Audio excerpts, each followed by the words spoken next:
Hey everybody, Brian Sharp here with Presenter Box. Thanks for watching. And today's video we're going to talk about where to hold a workshop. Got a question from one of our Presenter Box members recently that just took over a meetup group, and she was looking for a new venue, was asking if we had any suggestions.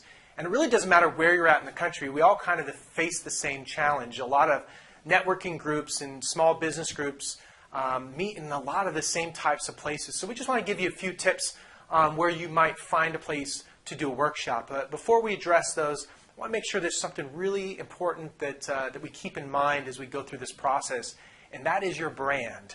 You know, putting on a workshop or a seminar, even a teleseminar or a webinar, something online or offline, doesn't matter. Whatever you are doing as a presentation is an extension of your brand. So often we'll see great business presenters that have a tremendous brand and image do just kind of a halfway job of presenting themselves in this environment. So a couple of things to just keep in mind is make sure that your venue is in alignment with the image that you want to project. In other words, if you have a high-end image and you want to keep high-end clients, you probably don't want to meet in the back of a restaurant. But there's a few places that you can go. If you have a very small group, sometimes your local chamber will have a back room that you can rent. Sometimes it's even free for members.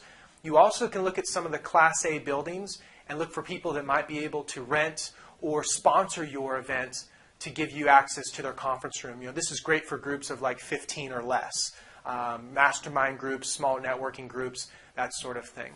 Another great option that's out there that a lot of people don't think about are community centers. This is where we started.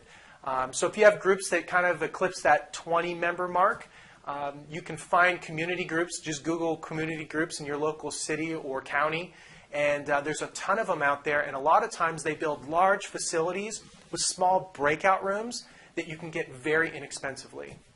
Another option kind of along that same realm, which is not a fit for everybody, are churches. A lot of churches do the same thing. Obviously they have large churches and admin buildings, but many times they do trainings and other types of events, and they will rent out those spaces on off days or in evenings when it might be convenient for your event. Many people use restaurants. I have to say personally, I'm not a big fan of restaurants. I love to make sure that we give back to them.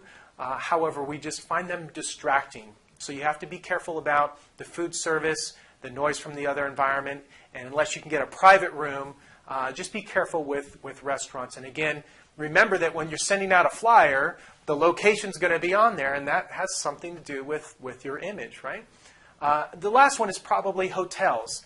And you might think that right offhand that hotels are too expensive, but I'd encourage you to search out your local hotels, reach out to the sales managers, and go meet with them.